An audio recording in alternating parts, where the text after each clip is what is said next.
오늘은 어디를 펴냐면, 자, 2권을 한번 펴보세요. 2권. 자, 2권을 한번 펴보시기 바랍니다. 2권. 준비되셨죠? 자, 2권의 목차를 한번 봐볼래요? 목차를. 자, 2권의 목차를 보시면, 파트 1이 현대문학, 파트 2가 고전운문, 파트 3가 고전산문, 그 다음에 파트 4가 비문학, 이렇게 되어 있습니다. 그리고 파트 3권이 한자 어휘 나오는데, 한자 어휘 공부하셔야 됩니다. 오케이, 한자 어휘. 이걸 한번 이제 수업을 해야 되는데. 자, 2권을 보시면, 자, 이제 문학편하고 비문학편하고 이제 묶어서 보는데, 비중을 따지면, 시험 문제는 비문학이 더 많이 나오죠, 실제로 보면은. 근데 어떤 책이든 간에 비문학의 비중이 훨씬 더 작습니다, 책들을 보면. 그 이유는 뭐냐면, 문제는 많이 나오지만 이해의 방법, 접근하는 방법은 동일하기 때문입니다. 그래서 비문학을 잘하기 위해서는 첫째적으로 많은 글을 읽고 쓰는 연습을 해보셔야 되고요. 아니면 이제 실전으로 연습하면은 끊임없이 글을 분석하는 연습을 하셔야 되는데, 그건 쌤이 이제 마지막 시간에 조금 도움을 주도록 하고요. 그 다음에 이제 대부분은 문학편이 조금 많이 나와 있죠. 그래서 고전문학, 현대문학이 있는데, 일단 고전문학부터 시작을 해볼게요. 고전문학부터. 여러분들이 조금 더 어려워하고 있는 부분이 고전문학. 그래서 자, 고전문학을 열면 먼저 고전운문이라는 게 나와요. 고전운문. 쌤이 이제 운문하고 산문하고를 쪼개놨는데, 고전운문문학 이렇게 나옵니다. 자, 그러면 먼저 자, 개관을 한번 들어가 봅시다. 개관. 자, 지금 우리가 하고자 하는 게 이제 문학 중에서 자, 고전운문문하고 고전산문문학이 있는데, 묶으면 뭐지? 고전문학이 되죠. 고전문학. 그렇지? 고전문학하고 상대적 개념이 뭐야? 그렇지, 현대문학. 그렇지? 고전문학하고 자, 상대적 개념은 현대문학입니다 라고 보시면 돼. 그러면 여러분들 현대문학과 고전문학을 나누는 기점은 뭐다? 이거는 우리가 뭐죠? 근대 국어와 현대 국어를 나누는 기점하고 똑같아요. 뭐 가보개혁을 중심으로 보면 됩니다. 가보개혁을 중심으로 보면 돼. 그럼 1894년이죠. 오케이? 그럼 1894년 이후 거는 보통 우리가 현대문학, 그리고 그 이전 거는 고전문학, 이렇게 말해. 근데 이제 실질적으로 따지면 현대문학의 출발은 보통은 1920년대라고 말합니다. 그러면 가보개혁에서부터 1920년대까지면 한 20여 년간의 텀이 있잖아요. 이때는 이제 뭐라 그러냐면 보통 우리가 과도기가 아니라 개화기 문학, 이렇게 말해요. 개화기 문학. 그래서 자, 서구 문화가 들어오게 되면서 혼란적인 상황에서 개화기 문학이 나오게 되고, 우리 현대문학이 본격적으로 자리 잡은 것은 1920년대라고 봐요. 그러니까 현대문학이 자리 잡으면 지금 한 100년 정도 됩니다 라고 보시면 돼요. 자, 우리는 이제 그 중에서 고전문학을 보이게 되는데, 고전문학도 보시면 우리가 보통은 이제 크게 세 가지로 나누는데, 뭐 고대문학 이게 나오면, 고대문학 나오면 그 다음에는 뭐가 나와야 되냐면 뭐 중세문학, 근대문학, 현대문학 쪼개지는데, 보통은 이제 고대문학, 그리고 뭐 고려시대문학, 세 번째 조선시대문학. 자, 이렇게 나누어서 이거는 시대사별로고 이건 왕조사별로 이렇게 많이 나눠서 해요. 오케이? 그래서 고려시대가 아까도 말했지만은 뭐 918년에서부터 1392년까지니까 1392년부터 1894년까지는 뭐지, 조선시대 문학이겠고, 자, 역사세부터 918년까지는 고대문학이 되겠죠. 우리가 흔히 말할 때 뭐 상고시대문학 이렇게도 말합니다. 그래서 고대문학의 특징을 보시면, 자, 첫 번째는 뭐냐면 원시 종합예술에서부터 출발합니다. 이렇게 보시면 돼. 자, 0번, 그러면 언제까지? 자, 통일신라시대까지를 말하는데, 그치? 통일신라시대까지를 말하는데, 원시 종합예술의 성격에서부터 출발합니다. 이렇게 되는 거죠. 그래서, 자, 어떤 특징으로부터 시작하냐면, 처음에는 뭐 집단의 서사시에서 출발해가지고요. 이것들이, 자, 개인의 서정시로까지 점차 변해가는 거지. 그래서, 원시 종합예술이라는 거는 어떤 의미로 보시면 되냐면, 우리가 지금 뭐 KBS 공영방송 같은 데서는 아직도 오지 탐험 해가지고 저 아마존 뭐 소수 부족 같은 데 찾아가잖아. 그러면 환영해 준다고 해서 같이 자, 잔치를 열어주는데, 그때 어때? 자, 화토불을 켜놓고 음식을 나눠 먹으면서 춤도 추고 노래도 부르고 몸짓도 하면서 시간을 보내잖아. 그게 이제 원시 종합예술이잖아요. 제사의식에서 출발한. 거기서 뭐 예를 들어서 분장을 하게 되는 거는 미술로 발전할 거고, 춤을 추는 거는 무용으로 발전할 거고, 노래를 부르는 거는 음악으로 발전할 거고, 그 노래 가사들이 바로 문학이 되겠지. 그치? 그렇게 해서 이제 원시종합에서 분화가 되고요. 그 과정에서 집단의 노래로부터 시작해서 개인의 노래로 변모해 가더라 라고 보시면 돼. 집단에서 개인의 노래로 변모해 가더라. 그 다음에 이제 세 번째는 어떤 특징이 있어? 전체적으로, 자, 구비전승이 되겠죠. 구비전승. 입에서 입으로 전해지겠지. 그치? 그래서 구비전승되는 특징이 있습니다. 왜? 이때 당시에는 문자 생활이 그렇게 보편화되지 않았기 때문에 이때도 통일신라 이전 시대까지는 뭐야? 한자가 일부 자 지배계층에서 향유가 됐겠지. 기원전 한 2세기경에 한자가 들어왔으니까. 근데 그거는 이제 일부 사람들에게만 국한되는 거고. 그래서 이제 대부분은 구비전승되다가 나중에 자 어떻게 돼? 한역되게 되지. 한역이라는 게 뭐야? 한자로 번역해서 불리게 되더라. 이렇게 되는 거지. 한자로 번역해서 불리게 되더라. 자, 이런 시대적 특징을 갖고 있는 고대 문학에는 어떤 장르를 우리가 배우게 되냐면, 어떤 장르를 배우게 되느냐라고 보시면, 제일 먼저 뭐를 배우게 되냐면, 설화문학이라는 걸 만날 수 있어요. 설화문학. 설화문학 그러면 우리가 흔히 세 가지를 말합니다. 신화와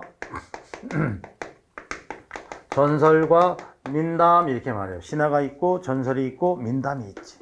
그래서 신화 같은 경우는 우리가 단군 신화 같은 걸로 통칭되는데 신성성을 바탕으로 하는 거. 신성성. 여기는 역사성과 진실성을 가지고 있는 증거물을 가지고 있는 거. 그다음에 민담은 흥미성과 교훈적, 비판적, 풍자와 해학 이런 것들이 들어가는 거. 근데 우리 민담은 안 배웁니다. 민담은 안 배우고요. 민담은 안 배우고 그다음에 신화는 몇 개 배우지. 신화는 단군 신화랄지, 동은 동명왕 신화랄지, 혁은 혁거세 신화 이런 것들을 배우지요. 그치? 그래서 이거는 주몽 신화라고도 하죠. 고주몽 신화라고도 하고요. 또 가락국에 가면 수로왕 선화 이런 것들이 대부분 건국 신화가 있죠. 시험에 나올 만한 거는 단군 신화나 아니면 동명왕 신화 정도가 나온다면 나올 수가 있겠지. 그 다음에 이제 전설 같으면, 이제 전설 같은 경우는, 여러분들이 잘 알만한 게 뭐냐면, 판소리계 소설이 있잖아. 춘향가에 대한 배경설화가 뭐더라? 그러면 춘향가에 대한 배경설화는 춘향가니까 춘향이 누구지? 몽룡이랑 사랑을 나눴던 사람이지. 그러니까 남원 추녀설화랄지 신원설화랄지 몽룡이를 배경으로 하면 암행어사설화랄지 아니면 변사투를 주제로 하면 관탈민녀설화랄지 이런 설화들이 전부 다 전설이야. 전설. 그다음에 심청전 그러면 효녀 지은설화 이런 것들이 있고요. 토끼전 그러면 구토지설 이게 있고요. 그 다음에 방위설화 이런 것들이 있어요. 그치? 그리고 이제 여러분들이 구운몽의 배경이 되는 설화가 뭐야? 라고 말하면 조신몽 이런 전설 같은 게 있죠. 그 다음에 김연가목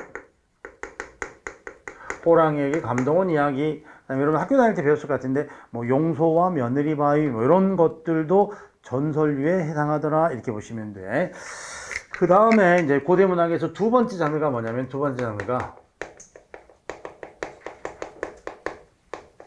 고대시가나 고대가요 이런 것들을 배우게 돼. 고대시가나 고대가요.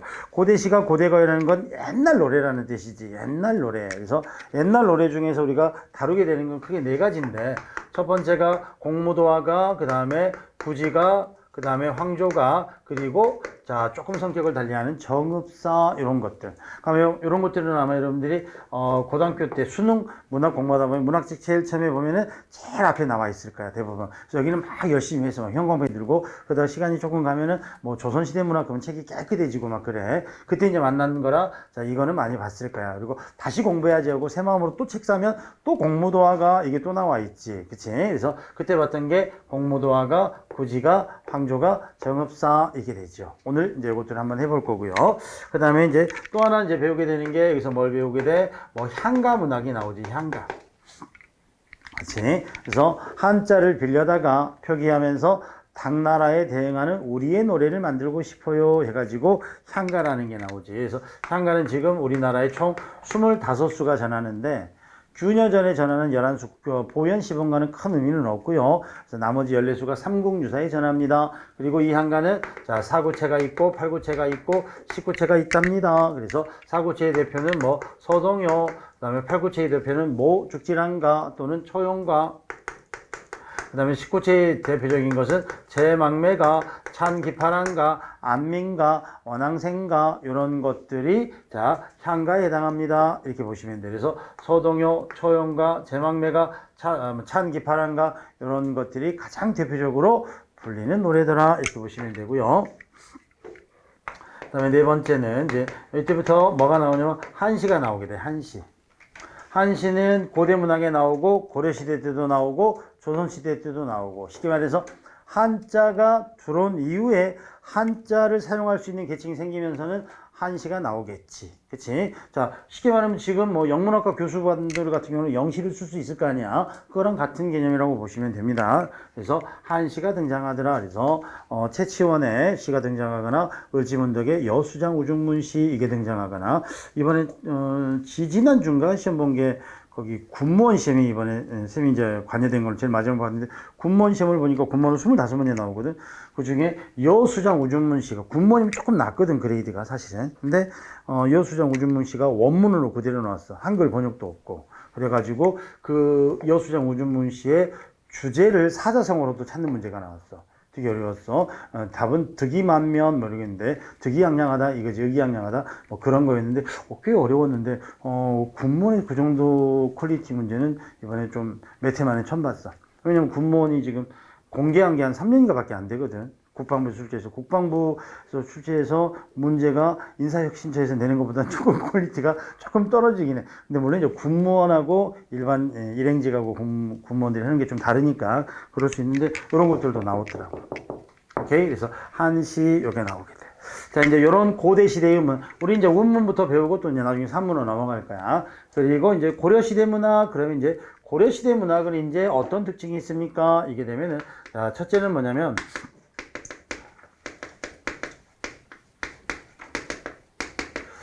자, 이거는 한문학, 그리고 한문이 대단히 많이 발전하게 돼. 그래서, 쌤 짧은 한국사 실력으로 보면은 어떤 거냐면, 고려 광종 때부터 뭐지? 인재를 등용하기 위해서 과거를 보게 되지. 그래서 쉽게 말해서 지금으로 말하면 국가직 공무원 시험을 보게 되는 거잖아. 뭘로 보게 돼? 한자로 보게 되는 거지. 한문으로. 그래서 많은 선배들이 한문을 공부하다 보니까 한문이 융성하게 되고 파생적으로 한문학이 발전할 수밖에 없었더라. 이렇게 보시면 돼. 그 다음에 이제 두 번째는 여기서 뭐냐면 고려시대 문학 그러면 여기서는 이제 평민의 문학이 등장하기 시작해. 평민의 문학이 등장하기 시작해. 대표적으로 뭐냐면 고려가요 같은 게 등장하게 돼. 고려가요. 그래서 고려시대 때는 자, 이 부분은 대부분 뭐죠? 양반에 의해서 만들어지는 건데.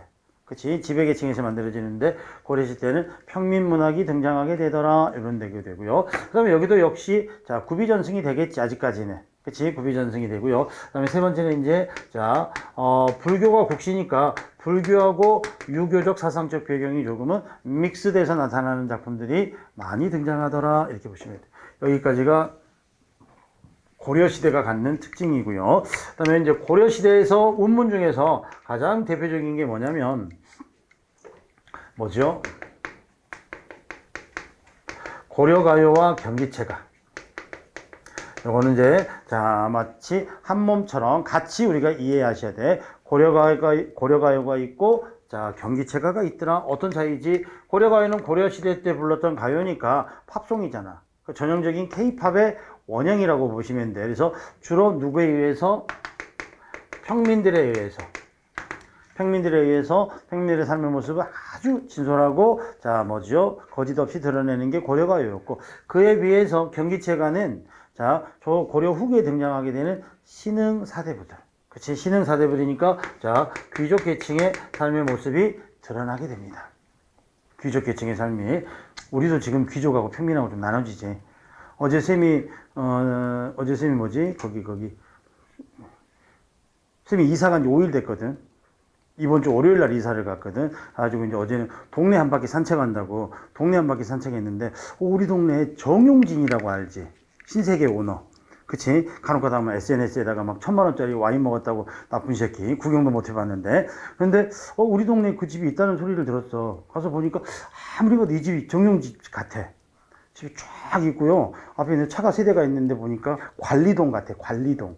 이렇게 막 보니까 새끼를 딱 들어가고 큰 집이 보이더라고. 그래서 인터넷에 찾아봤어. 정용진 집. 그러니까 우리 집 바로 앞에 있더라고. 언제 만나면 내가 한번 때려주려고, 나쁜 새끼. 아니면 와인을 같이 먹든지. 근데 집이 정말 어디 유럽에 있는 저택 있잖아, 저택. 그거 보면서 아이 나쁜 새끼, 돈 가진 놈이 이렇게 살고, 그치, 돈 가진 놈. 그래서 앞에 처음에 왔는데 집에 차가 세 대가 있는데 뭐 카니발 같은 게 있고 뭐 우리나라 차가 세 대 있더라고요. 그래서 나중에 보니까 거기 이제 관리동 있잖아. 우리 영화 보면 집사님들 계시는 데 있잖아. 거기 같아. 안으로 쑥 들어가니까 있더라고요. 그래서 막 찾아보니까 얼마더라? 집값이만 뭐 200억인가? 공시지가가. 아이씨, 어제 기분 나쁘게. 자, 이런 귀족, 우리 같은 쫄 평민, 그치? 그래서 평민에 의해서 불려지는 고려가요, 그 다음에 귀족들에 의해서 불려지는 경기체가 요게 등장하게 되지. 자, 그래서 우리 고려가요 중에는 대표적으로 이제 어떤 게 나오냐면은 뭐 이별의 정화를 나타내는 뭐 가시리 같은 게 나오기도 하고요. 그 다음에 삶의 고단함을 드러내는 뭐 청산별곡 이런 것들도 고려가요 중에서 등장하게 되겠죠. 그 다음에 또 이별의 정화를 노래한 뭐 서경별곡, 그 다음에 님에 대한 영원한 사랑을 노래한 동동, 그 다음에 어머니에 대한 그림을 노래한 삼오곡, 상저가, 이런 것들이 전부 다 뭐에 해당해? 일단은 가시리에 해당해. 그리고 가시리에 해당하는데 고려가요에 해당해. 그리고 이 고려가요는 남녀 상열지사 이래가지고 만전춘이랄지 쌍화점이랄지 이런 노래들도 나오게 되지. 그 다음에 이제 경기체가는 다른 볼 건 없고요. 뭐만 보면 돼? 경기체가는 한림별곡 정도만 보면 돼. 한림별곡 8개 장으로 이루어졌는데 신흥사대부들의 어때? 자기과시적 풍류 이런 것들을 노래하고 있는 게 한림별곡 이렇게 보시면 됩니다. 그리고 이제 이것 나오면서 이제 설화문학에서는 뭐가 나오냐면은 폐관문학과 가전문학이 나오게 돼. 폐관과 가전. 들어는 보셨죠. 그래서 폐관이라는 건 뭐냐면 원래 한 나라의 벼슬아치 이름인데, 폐관은 뭐냐면 시중에 떠도는 정보를 통해서 여론을 총취해서 임금 황제에게 여론을 전달해 주는 사람이야. 그러다 보니까 시중에 떠도는 여러 가지 이야기를 듣겠지. 그래서 이제 고려시대 때 시중에 떠도는 가다망설류, 지금으로 말하면 뭐 가십 같은 재밌는 이야기겠지. 민담의 성격을 가지고 있는 재미난 이야기에다가 그 이야기에다가 작가의 허구적 상상력을 가미해가지고 수필 형식과 소설의 내용을 믹스해 놓은 게 폐관이다 라고 보면 돼. 그래서 이 폐관 문학의 이제 가장 대표적인 게 뭐냐면 설이라는 장르야. 설 그러면 여러분도 알만한 게 뭐 참화설, 이옥설, 뭐 주례설, 뭐 경설, 뭐 슬견설, 주옹설 이런 것들이 있잖아. 설이라는 장르가. 그래서 설이라는 장르는 뭐가 돼?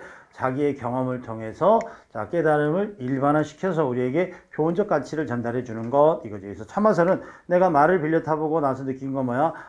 사실은 내 것이라는 건 세상을 단다면 없는 것인데 근데 사람은 소유에 너무 집착하는구나. 뭐 이런 깨달음을 알려주고 있지. 그 다음에 경설 같은 거는 세상을 기회를 얻었을 때 거울을 닦아도 늦지 않아요. 그래서 처세에 대한 이야기 이런 것들을 보여주고 있는 게 설이라는 장르고, 그 다음에 산문 중에서 이제 두 번째 가전이 나오잖아. 가전은 무슨 뜻? 가짜 전기 이 말이지. 가짜 전기라는 말은 무슨 의미에서 가짜 전기라는 건, 진짜 전기는 뭐야? 위대한 업적을 남긴 인물의 일대기를 기록한 글이야. 그치? 뭘 주기 위해서? 교훈을 주기 위해서. 근데 가짜는 가짜의 전기문 이거니까 사람을 비는 게 아니라 사물을 의인화해서 전기문 형식을 보여주는 거야. 그걸 통해서 계세증인의 목적을 갖는 거지. 계세증인. 세상 사람들에게 훈계를 해주기 위한 거다. 이렇게 보시면 돼. 그래서 술을 의인한 국순전 또는 국선생전 이런 것들이 있고, 국국 이런 게 있고, 그 다음에 돈을 의인한 게 뭐가 있어? 뭐 공방전 이런 것도 있고요. 그 다음에 종이를 의인한 저생전, 죽부인을 의인한 죽부인전, 오케이. 그 다음에 거북이를 의한 청강사자 현부전, 지팡이를 의인한 정시사전 이런 것들이 가전으로 등장하게 되더라. 요게 이제 고려시대 때 가장 대표적인 거고, 여기 이제 추가적으로 뭐가 나오냐면은 시조와 한시는 계속해서 나오겠지. 그래서 시조 같은 경우는 주로 이제 뭐가 나오냐면은 고려말 유신들에 의해서 고려말의 붕괴를 아시아어가 한탄하는 내용들. 그치? 뭐 정몽주의 단신가나 이방원의 하여가 같은 경우도 고려말에 등장하겠지. 그래서 우리가 보통 시조문학 그러면 조선시대를 대표하는 문학 이렇게 생각하기 쉬운데, 시조라는 장르가 시조의 형식이 어떻게 되지? 3장의 육구의 45자지. 이 시형의 형태가 고려 중엽에 태동해가지고 고려 말에 완성이 돼서 조선시대에 와가지고 가장 왕성하게 발달해 갑니다. 이렇게 보시면 돼. 그 다음에 한시는 계속해서 같이 뭐 절구의 형식과 율시의 형식. 절구는 어떻게 돼 있어? 4줄짜리. 율시는 어떻게 돼 있어? 8줄짜리. 그래서 5글자면 5원절구, 7원절구. 그 다음에 율시면 5원율시, 7원율시 이런 것들이 나오지. 대표적으로 자 고려시대 한시 같으면은 이세계 부병루 같은 한시를 통해서 고려의 패망을 아쉬워하는 맥수지탄을 노래한 작품들이 나옵니다. 이렇게 보시면 되고요. 이제 세 번째로 이제 조선시대 가면은 자 일단은 자 여기서 불교 유교적 색채에서 불교적 색채는 거세되지. 그래서 억불숭유 돼가지고 유교적 사상이 중심을 이루게 되지. 그럼 당연히 이제 노래도 자 사대부들의 노래가 중심을 이루면서 뭐 충의 사상이랄지 뭐 연군, 애민 이런 내용들이 주로 나타나. 그치? 그래서 자 유교적 사상, 성리학적 사상이 기초를 이루게 되더라 이게 되고요. 그다음에 두 번째는 가장 중요한 게 자 훈민정음이 이때 창제가 되지. 훈민정음이. 그래서 훈민정음이 창제돼 가지고 이거는 뭐야 이제 국문학이 태동하고 발전하게 돼. 국문학이 태동하고 발전. 그치? 그래서 국문학이 발전할 수밖에 없게 되더라. 이게 되고요. 그 다음에 이제 세 번째는 조선시대 문학에서는 자, 조선시대 문학을 확연하게 전기와 후기로 나누어서 볼 수가 있어. 전기와 후기로. 여기서 이제 전기와 후기를 나누는 것은 뭐를 기점으로? 임난을 기점으로. 그래서 임난이 1590이니까 16세기까지, 15, 16세기를 전기, 17, 18, 19세기를 후기 이렇게 말해. 그래서 자 전기를 더 바치는 사상적 배경은 성리학. 그치? 근데 임진왜란과 병자호란을 겪고 난 뒤에 백성들은 어때? 먹고 사는 일이 중요해지잖아. 공자 맹자가 중요한 게 아니라 입에 풀칠하는 게 중요해져. 그래서 뭐야? 실용적 사고가 중심이 되지. 그러니까 노래의 성격도 이 부분은 뭐 문학의 자, 중심 계층이 사대부라면 평민이나 그다음 부녀자들의 삶의 모습이 자, 조선 후기엔 등장하게 되더라. 그래서 이런 것들은 어때? 사대부들의 어때? 충의사상, 유교적 충의사상의 중심이라면 이쪽은 현실의 삶의 모습이 그대로 투영되고 반영되더라. 이렇게 보시면 되겠지. 자, 그래서 이제 문학의 장르로 오면은 자, 조선시대 문학은 첫 번째가 뭐가 되냐면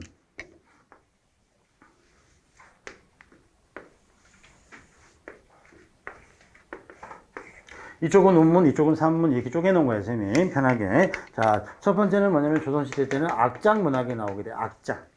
이게 이제 조선시대 때 잠깐 나오다 마는 거지. 잠깐 나오다 마는 건데, 뭐 악장 문학 같으면은 우리가 뭐 신도가도 있고 감근원도 있고 그런데 가장 대표적으로 뭐가 있어? 악장에는 용비어천가가 있어. 용비어천가. 그래서 용비어천가라는 것은 크게 두 가지 목적을 갖고 있는데 하나는 뭐다? 하나는 훈민정음을 테스트하는 거고요. 또 하나는 뭐냐면 조선 건국의 정당성을 홍보하는 노래야. 조선 건국의 정당성을. 그래서 자 이런 목적을 가지고 종묘 제례 때 우리 저기 종로 가면 종묘 있지. 종로 3가에 종묘가 뭐 하는 곳이야? 저기 왕실의 제사를 지내는 곳이잖아. 그때 이제 제사를 지낼 때 자 궁중악이 필요하잖아. 그때 이제 자 같이 쓸 수 있는 가사로 악장이라는 장르가 들어온 거지. 그래서 그 중에 하나가 용비어천가가 되는 거죠. 근데 이거는 말 그대로 어떤 목적 문학 성격을 갖고 있어. 목적 문화. 좀 이렇게 쉽게 말해서 의도가 있다라는 거지. 첫째는 훈민정음을 테스트한 거 같고 두 번째는 뭐라 했어? 자, 왕실을 칭송하는 거야. 우리 조선은 그렇게 나쁜 나라가 아니야. 뭐 이렇게 자 찬양하는 노래지. 그러다 보니까 오래도록 생명력을 갖지 못하고 소멸돼 버리더라. 이렇게 보시면 돼. 그 다음에 이제 조선시대를 대표하는 게 뭐야? 시조와 가사가 나오게 되지. 시조와 가사. 시조 문학과 가사 문학이 등장하게 되더라 라고 보시면 돼. 여기서 시조라는 것은 우리가 뭐 평시조하고 어시조하고 사설시조가 있는데 두 가지가 나오지. 조선 전기의 평시조, 조선 후기의 사설시조. 사설시조는 대부분 평민들에 의해서 해학적 성격을 통해서 기존 질서에 대한 비판과 풍자, 요게 중심이겠지. 자, 평시조라는 것은 보통 개인의 서정을 노래한 연모랄지, 뭐 이별의 한이랄지, 또는 뭐죠? 강호한정이랄지 이런 것들이 주로 나오지. 그다음에 이제 조선 중기의 가장 시조 시인으로 많은 작품을 했던 윤선도에 의해서 연시조들이 나오기 시작하지. 그 다음에 이제 가사 그러면 시조 형식이 조금 더 장형화됐다고 보면 돼. 시조는 초장, 중장, 종장 세 줄로 다 끝나잖아. 근데 가사는 그게 쭉 길어진 거지. 그래서 가사는 3, 4조 사음도가 장형화됐다라고 말하는 거지. 그래서 길어졌습니다라고 보시면 돼. 그래서 가사 문학에는 어떤 게 있습니까? 그러면 이것도 전기 가사와 후기 가사로 나눠지는데 조선 전기 가사는 사대부들의 삶이 반영되어 있는 거지. 그래서 가사 문학의 효시가 뭐지? 가사 문학의 효시가 뭐 정극인의 상춘곡 이런 것들이 나오고요. 그다음에 송순의 면왕전가 이런 게 나오고요. 그다음에 거기 정철의 성산별곡, 관동별곡, 삼인곡, 뭐 송민곡 이런 것들이 나오죠. 그치? 그 다음에 이제 조선 중후기로 가면은, 자, 뭐가 나와? 헌안설원의 뭐 규원가 이런 것들이 나오고요. 그 다음에, 자, 뭐가 나오지? 박일로의 뭐 선상탄, 누항사 이런 것들이 나오고, 그 뒤로 가면은 이제 기행가사도 나오지. 김인겸의 일본 갔다 온 일동장유가, 홍순아기가 저기 청나라 갔다 온 연행가, 그치. 그 다음에 이제 마지막에는 작자미상의 평민가사들이 등장하지. 그래서 뭐 용부가, 자, 우부가, 봉선화가 뭐 이런 것들도 등장하게 돼. 그래서 자, 조선 후기에 가사문학이 굉장히 많이 발전하게 됩니다. 오케이. 그래서 운문의 요소와 산문의 요소를 함께 갖고 있는 거지. 그리고 나서 이제 자, 요 시점에 이쪽에서는 뭐가 나오게 돼? 이제 소설이 등장하게 되지.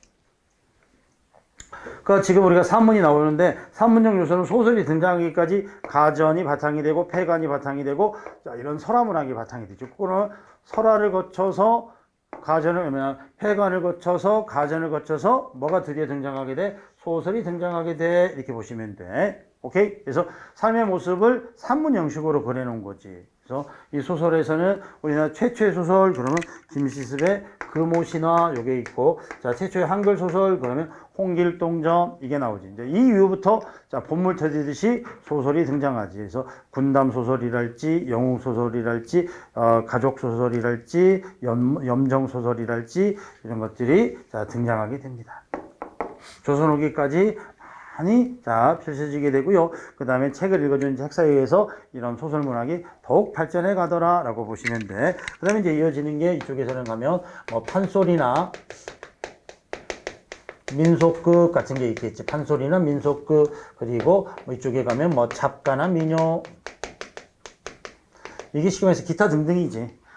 판소리 그러면 우리 대표적으로 아까도 말했지만 판소리 그러면 뭐가 있어? 춘향가. 판소리의 소설 그러면 춘향전 이러면 돼. 전이라는 것은 전기 형식이니까 소설을 말하는 거고, 가라는 거는 노래가니까 판소리를 말해. 그래서 야, 판소리는 뭐야? 그러면 춘향가라고 말해야 돼. 춘향전 그러면 안 돼. 정확한 이름을 구분하면. 그래서 판소리는 가라고 붙여야 돼. 심청가, 춘향가, 흥부가, 자, 그 다음에 뭐 토끼가라는 말은 안 쓰지. 수군가 이런단 말이야. 이게 이제 소설로 나오면 어때? 심청전, 춘향전, 토끼전, 그리고 또는 토끼전 다른 말로 뭐 별주부전, 그치? 그 다음에 또 하나가 뭐가 있지? 흥부전 이렇게 만들어지는 거야. 오케이? 그래서 판소리는 이제 가라고 하지. 그래서 전문 소리꾼이 고수의 장단에 맞춰서 노래와 창과 사설, 안일이를 번갈아 가면서 연이하는 거지. 그 다음에 민속극 같은 경우는 우리가 봉산탈춤이나 꼭두각시 노름으로 대표되는데 탈을 쓰고 노는 자, 모습들이 드러나겠지. 그래서 뭐 중인 이하의 계층 사람들에 의해서 불려지는 건데 차이는 뭐냐면 판소리는 지금으로 말하면 가수들의 콘서트 정도.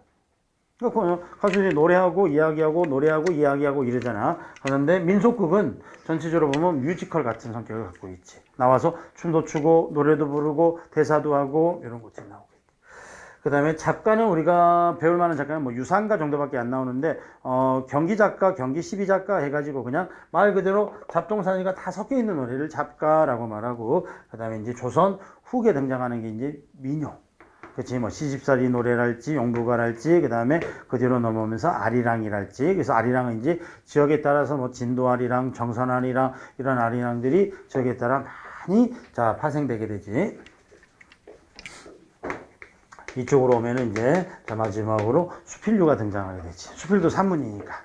그치, 수필도 산문이니까. 그래서 수필 이러면 조선시대 수필은 보통은 이제 내방 수필, 여류 수필 이것들을 말해. 그래서 수필에는 뭐가 있냐면 뭐 조친문, 뭐죠? 바늘이 부러진 것을 제문 형식으로 자 서글퍼서 지어준 조친문. 그 다음에 자 비슷한 성격인데 규중치루쟁농기에서 규방에 있는 자 여인의 7가지 프렌드. 바느질에 7가지 프렌드가 있지. 뭐 가위가 있고 자가 있고 실이 있고 바늘이 있고 골무가 있고 인두가 있고 다리미가 있고. 그래서 7가지 통해서 어때? 자, 자기 본분에 대한 이야기를 그려주는 이런 게 나오고, 또 뭐 동명일기라는 저기 해도제 장관을 보여주는 것도 있고요. 해경궁 홍시에 의한 한중록, 한중록은 뭐죠? 사도세자의 죽음의 자 순간을 기록해 놓은 기록적 수필이지. 자, 이런 것들이 수필류로 등장하게 되지. 그래서 이쪽이 원문이고 이쪽이 산문이에요. 이런 장르적 이런 것들이 바로 뭡니다. 일단은 고전 문학이 가지고 있는 장르적 특징이죠. 오케이. 그래서 이게 하나의 바닥으로 머릿속에 딱 일단은 사진처럼 찍혀 있어야 돼. 그래서 이제 여러분들이 이제 고전 문학을 보면 뭐가 필요하냐면 한번 생각해봐. 수능하고 거기 공무원 시험하고 문학은 똑같이 출제가 되지. 근데 일단은 뭐냐면 산문은 어떤 차이가 있냐면 산문은 길이의 차이가 있어. 일단 물리적 양의 차이가 있어. 자, 그 차이가 있는 이유는 뭐냐면 소설은 수능은 소설 하나를 주고 문제를 3개 4개 물어보지. 그치? 그 다음에 문문도 시를 3개 주지. 그리고 문제를 3개 4개 물어보잖아. 그치? 물론 시 중에서 아주 우리가 알만한 시, 정말 어려운 시, 공부를 조금 하면 뭐 근모는 알고 근제는 모르고 이런 시가 나오겠지. 근데 공무원 시험은 일단은 뭐냐면 한 지문에 하나 나오잖아. 뭐 경찰직이나 이런 데는 한 지문에 2개 나오기도 해. 사법직에 이런 건데 여러분한테는 한 지문에 하나잖아. 한 지문에 하나인데 지문을 수능만큼 길게 주면 돼, 안 돼? 안 돼. 굉장히 많이 압축하지. 그것도 거의 한 4분의 1 정도로 압축하지. 그 다음에 시 같은 경우도 2편, 3편 안 나오지. 수능은 3편이 기본인데 자 뭐지 공무원 시험은 무조건 1편이야. 한 편도 너무 길면은 잘 안 나와. 잘라서 나와. 그래서 일단 물리적인 자 길이가 짧아. 길이가 짧다라는 것은 어떤 의미일까? 전체적인 감상 능력보다는 그 작품이 가지고 있는 일반적인 특징들을 알아놓는 게 중요해. 그래서 장르의 특징을 알아놓는 게 중요해. 그래서 찬 기파란가가 딱 나왔어. 그럼 찬 기파란가가 뭐더라? 아, 향가구나. 향가는 이런 특징을 가지고 있구나. 그리고 향가에서 꼭 필요한 게 뭐구나. 요런 아니면 향가에서 필요한 게 뭐구나 하고 찬 기파란가에서 핵심되는 게 뭐구나. 요것만 알면 돼. 그래서 너무 깊이 있게 들어가지 말고요. 그래서 여러분들 아마 지금 학교에서 수업해 보면 중학교에서는 시 하나를 보통 1시간에 걸쳐서 해. 시 하나를. 그치, 시 하나를. 근데 고등학교 가면 1시간에 한 시 3편 정도 해. 시 3편 정도. 분사가. 물론 이제 문제 풀 때는 한 2지문, 3지문 정도 풀 수 있지. 근데, 공무원 시험에서는 그렇게 하면은, 자, 시간이 너무 오래 걸려. 그래서 짤막짤막하게 핵심만 보고 많은 작품을 봐놔야지. 많은 작품만. 오케이? 그래서 그런 방법으로 고전문학도 준비하시고, 고전문학에서는 일단은 기본적으로 출발은 어디야? 해설을 해야지, 해석을 해야지, 해석을 해야지, 자, 그 뒤에 이어지는 내용을, 자, 우리가 감당해낼 수 있겠지. 자, 요 내용을 알고요. 이제 이쪽에 해당하는 고전 운문을 쭉 몇 가지를 해볼까요? 고전 운문을. understand? 자, 그러면, 자, 고전 운문 가면은 560페이지 한번 봐봐봐. 560페이지. 자, 560페이지 보면은 고대가요, 이게 나오네. 요게 먼저 나오네, 요게. 홍무도화가 구지가 황조가 정읍사 요게 나오지. 자, 그래서 자 01번 자 페이지로 따지면 560페이지 01번 해가지고요. 고대가요 이렇게 나와 있지. 그래서 고대가요에서 자 먼저 이런 작품들이 있는 건 알겠는데 이런 작품을 포함할 수 있는 특징이 뭐냐? 요거 먼저 알고 가야지. 특징이 뭐냐? 자, 가보시면, 자, 개념. 원시 종합예술에서 분화된 개인적이고 서정적인 내용을 노래한 시가이다. 자, 2번 한번 봐봐봐. 집단적이고 서사적인 종합예술에 출발해서 개인적이고 서정적인 시가로 분리되면서 발전했다. 자, 요 2개 말을 그대로 써준 거 아니니? 그치? 요 2개 말을. 그래서, 여기서도 역시 마찬가지로, 자, 원시 종합예술에서 시작했다. 이 원시 종합예술의 근원은 사실은 제천의식이거든. 제천이 뭐야? 제천.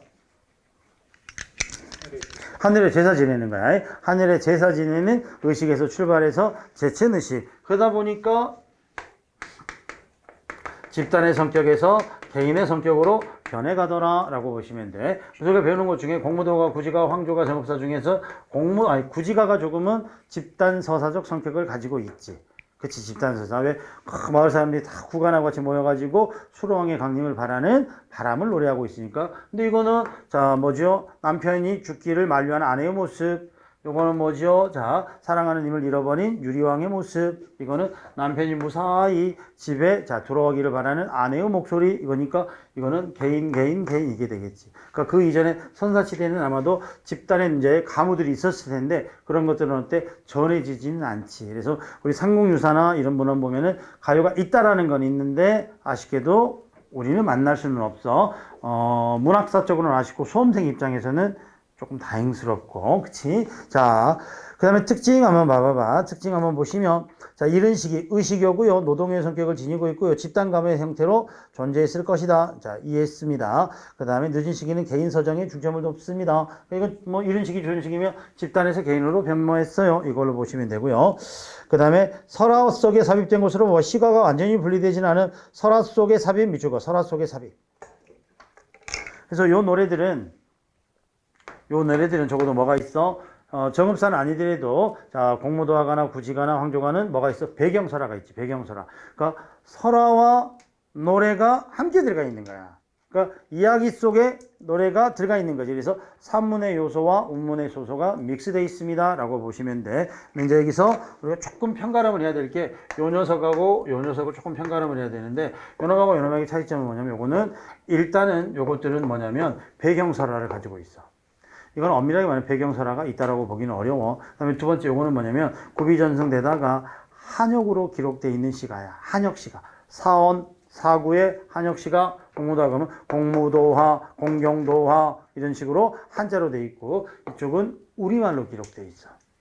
그리고 이 노래는 백제시대 때 불려준 거야. 정읍에서 보면. 그래서 엄밀하게 말하면 이걸 나눠야 돼. 이거 고대가요, 이걸 백제가요. 근데 백제가요라고 보기에는 장르를 만들기에는 너무 왜소하잖아. 한 작품 갖고 백제가요 이렇게 이름 붙이기가 민망했는지 그냥 고대가요에 넣어버린 거지. 그래서 옛날 노래니까 그냥 묵자 해갖고 묶여진 거지.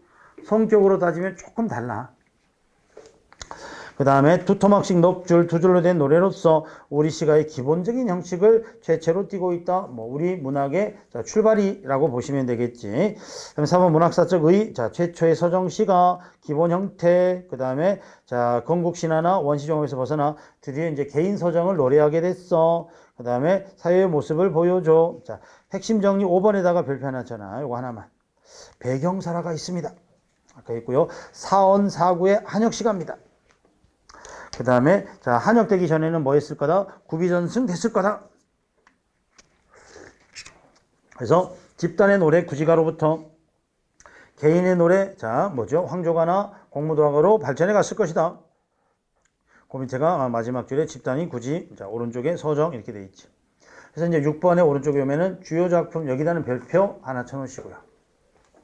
주요 작품이 많지 않으니까 안 배우더라도 요거는 내가 알아야 되겠다 이렇게 보시면 돼. 그래서 일단 구지가 황조고 공무도화가는 사언사구의 한역시야. 한역시. 한역이 뭐라고? 한자로 번역. 그 다음에 저기 정읍사는 시조형식이라고 돼 있지. 시조형식. 시조형식 밑에다가 3장 6구 이렇게 써놔. 3장 6구. 자, 그 시조형식이라는 게 3개의 장과 6개의 구절로 이루어졌음을 알 수 있습니다. 좀 이따 작품 보면 우리가 분석해 보면 되겠지. 그래서 3장 6구의 형식으로 되어 있답니다. 그 다음에 자 구지가만 주술적 성격, 서사적 성격이 조금 담겨 있고요. 서정이지. 그래서 주술적 여기다 내면 되잖아. 주술적 구지가의 주술적. 그 다음에 자 황조가의 대조기법 대조 동그라미 치고요. 주제는 이제 보면 돼. 뭐 수로왕의 강림을 기원하고요. 황조가는 이별의 슬픔이고요. 공무도화가도 이별의 정한이고요. 정읍사는 남편이 안전하게 돌아오기를 바라는 거고요. 정읍사의 비고 보면은 현존 최고의 백제 유일가요 이렇게 되어 있는데 자 유일이란 말은 사실은 지금은 틀립니다. 근데 그냥 통상적으로 쓰긴 하는데 2001년에 숙세가라는 공주 부여를 해서 숙세가라는 작품 하나 발견돼 가지고 백제의 노래로는 이 정읍사하고 숙세가 2개 있는데 숙세가는 뭐 그다지 많이 알려지지 않아서 정읍사 그러면 백제의 유일한 노래 뭐 이런 식으로 자 문학사적 의의를 언급한답니다. 자 요게 주요 작품 4작품이야 크게. 그리고 구지가의 아류가 해가라는 게 하나 있기는 해. 해가. 오케이. 그쪽부터 나오나? 구지가에 아류는 안 나오네. 자, 공무도화가 한번 넘어가 봅시다. 공무도화가. 오늘 짤막짤막하니까 자 봐봅시다. 배경설화를 먼저 봐봐. 배경설화 속에 내용이 들어가 있으니까. 자, 조선의 뱃사공 광리자고 동그라미. 아침 일찍 일어나 배를 손질하고 있었다. 그때 머리가 하얗게 센 백수광부. 자, 미치광이 백수광부 동그라미잖아. 한 사람이 머리를 풀어에 진짜 술병을 지고는 어지러이 흐르는 강물을 건너고 있었다. 그 뒤를 그의 아내가 다름에 말렸으나 미치지 못해 그 미치는 결국 물에 빠져 죽고 말았다. 이에 그의 아내는 공호를 들으면서 공무도화라는 노래를 지어 불렀는데 그 목소리가 매우도 구슬펐다. 노래가 끝나자 그의 아내 역시 스스로 물에 몸을 던졌다. 그래서 지아비의 뒤를 따라서 아내도 몸을 던졌다. 그 광경을 처음부터 목격한 광리자고는 돌아와 아내 요옥에게 요옥 밑줄거나 이야기를 하면서 노래를 들려주었고 요옥은 슬퍼 공호를 들으며 그 노래를 불렀다. 듣는 사람들 중에 눈물을 흘리지 않은 사람이 하나도 없었다. 요옥이 이 노래를 이웃사람 요용에게 전했다. 자, 이 노래를 사람들은 뭐라고 말한다? 자, 공우인이라는 자 다른 이름으로 말하기도 한단다. 이거 되죠. 자, 그래서 이 노래는 공무도화가 그러면 님 공자에다가 없을 무자에다가 뭐지 이거 건널 도자에다가 물 하자에다가 노래 가까자거든. 자, 님이여 물을 건너지 마소서 노래 이거야. 그래서 님이여 그 물을 건너지 마세요. 이렇게 해서 가면 돼. 그래서 자 먼저 배경설화 보시면 자, 누가 나와? 이 내용은 모두 광리자고라는 사람이 전부 다 목격한 거야. 자, 어느 날 아침, 자, 뭐죠? 출하를 하려고 어구를 손질하고 있는데, 저 건너편에서 머리가 하얗게 센, 자, 미친 사람 같은 이가 술병을 하나 왼쪽에 들고 비틀하더니 하염없이, 어때? 자, 강물을 향해서, 자, 들어가더라 이거야. 그러자 그 뒤에, 자, 그의 처가, 자, 하염없는 목소리로 자 만류하면서 뛰어오는데 미처 붙잡기도 전에 백수광부는 결국 물에 빠져서 자 죽음을 맞이했어. 그러자 아내 역시 자 뭐죠? 그 남편의 뒷모습을 보면서 다음 같은 노래를 부르고 자 아내도 자 스스로 몸을 던졌대. 이 모든 내용을 목격한 광리자고가 그치? 자, 집에 가가지고 아내의 요옥에게, 자, 여보, 내가 오늘 이런 일이 있었다오. 라고 말하자, 여기, 너무 슬프군요. 하더니 노래를 지어 불렀지. 그리고 이 노래를 누구에게 들려줬어? 요용에게 들려줬지. 근데 요용이라는 사람이 노래를 잘했는지 널리 세상에 알려지게 되었다. 이게 되죠. 그럼 어찌 보면은, 자, 이 노래의 원작자는 누구야? 원작자지. 그치? 쌤 봤을 때 지금으로 말하면 작곡자지. 그 다음에 요옥은 누구라고 볼 수 있어? 뭐 편곡 정도로 볼 수 있고 그 다음에 요용은 뭐야? 가수가 되겠지. 그치? 이렇게 해서 전해졌습니다. 그러면 작가는 누구라고 보면 좋겠어? 일반적으로는 백수광부의 첩니다 라고 말하는 거지. 오케이? 자, 여기 등장한 인물 중에서 제일 나쁜 놈이 누구야? 요놈이 제일 나쁘지. 쌤이 봤을 때 요놈이 제일 나쁘잖아. 이 사람 얼마나 삶이 힘들면 스스로 목숨을 끊었겠니? 그치? 근데 이걸 다 목격했잖아. 그럼 이 사람 뭐야? 다 봤다는 거잖아. 집에 가가지고, 여보, 이야기를 다 해준 거 아니야. 그리고 이 여자가 불렀던 노래까지 다 들은 거잖아.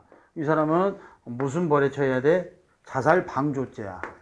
만류해야지. 자살하는 사람이 있는데, 그냥, 자살하나 보다. 보고 있으면 죄 돼, 안 돼? 되잖아. 형사소송법 125. 아무튼 이 사람이 제일 나쁜 사람 같아. 그치? 그 다음에 두 번째 나쁜 사람이 뭐 백수광부겠지. 그래서 이 백수광부가 대체 누구냐 했을 때는 여러 가지 나오는데 뭐 일단은 주신이라고 보는 견해가 있어. 주신 바카스처럼 술을 들고 새로운 세계로 향해서 가는 사람. 그래서 또 다른 이상 세계를 향해서 가는 주신이라고 볼 수도 있고요. 그다음에 무격은 남자 무당을 말하지. 무당으로 보는 견해도 있고 가장 일반적으로 고단한 삶에 지친 우리 일반인 이런 사람으로 볼 수 있어. 그래서 여러 가지 견해가 있을 수 있더라.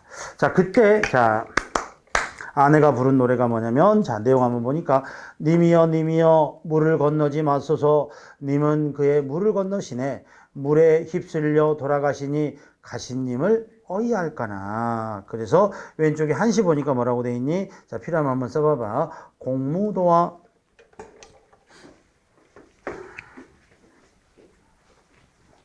자, 기승전결 보니까 기승전결 뭐 공무도화 뭐 공경도화 타하이사 당내공화 이렇게 돼 있어. 이 중에서 자 뭐가 나오냐면은 자 공무도화 님이여 그물을 건너지 마소서 이거지. 아직까지는 뭐 하고 있어? 만류하고 있지. 만류. 사랑하는 님을 뭐 하고 있어? 붙잡고 있는 거야. 제발 떠나지 마소서 이거지. 그런데 공경도화 그러나 물을 건너셨네. 근데 떠나버렸지. 나를 버리고. 그치? 이거는 떠남이지. 떠남. 그 다음에 타하 이사 자 물에 빠져서 자 죽어버렸네 이거지. 이거는 뭐가 돼? 죽음이 되지. 그러니까 물의 변조가 어떻게 돼? 사랑하는 님과 이별해서 결국은 죽음을 맞이하게 됩니다 이거지. 그 다음에 당내공화 가신님을 어이할거나 이거니까 뭐가 있어? 탄식을 통한 좌절밖에 없지. 그치? 절망과 좌절이지. 그래서 이 노래에서 가장 중요한 거는 이 하의 의미의 변조가 어떻게 되느냐? 사랑, 이별, 죽음이라는 변조로 옮겨가더라 이렇게 보시면 돼. 그래서 거기 보시면 물, 남편에 대한 시자가 제 사랑, 사랑 동그라미. 그 다음에 물은 사랑의 종말과 이별, 이별 동그라미. 자, 그 다음에 사랑은 님과의 죽음, 단절감 되시니까 죽음 동그라미. 그래서 왼쪽에 문제 보시면 확인 문제에서 답은 몇 번이 돼야 돼? 사랑, 이별, 죽음이라는 3번을 찾아주면 된다는 뜻이야. 왼쪽에 핵심 정리. 사언사구의 한혁씨가 요 말이 뭐야? 사언사구 이거면 사언 네자 사구 네 줄 이거지. 네 글자짜리 네 줄 이거야. 사언사구 한혁씨가. 고조선 백수광 작가는 백수광부안의 개인 서정가요. 그다음에 자 직정적이고 절박한 표현. 직정적이면 감정의 직설적 표현 이 말이지. 우의적이 아니라는 거지. 자, 별칭, 주제, 출전, 의. 자, 황조가 함께 우리나라 최고의 서정가예요. 최고라는 것은 가장 뛰어난이 아니라 가장 오래된 이런 의미로 가장 오래된 노래. 그 다음에 집단에서 개인으로 넘어가고요. 그 다음에 자, 표현상의 특징. 자, 봅시다. 1번. 자, 감정이 직설적 밑줄. 자, 물의 이집이는 사랑과 부재와 죽음 이렇게 보시면 되고요. 이제는 이별의 정화를 노래한 게 자 가실이랄지 서경별곡이랄지 진달래꽃이나 귀촉조 같은 노래에서도 우리 전통적인 이별의 한을 노래한 작품들로 계승 발전되어 가더라 이렇게 보시면 되겠네. 오케이. 자, 그 다음에 구지가의 배경설화 있지. 그치? 구지가의 배경설화 있고 페이지 넘어가 보면은 황조가의 배경설화 있지. 이 두 개만 지금 읽어봐. 이 두 개만. 자, 구지가의 배경설화, 황조가의 배경설화. 읽어보고 10분만 쉬었다가 자, 다음 시간에 이어서 할게.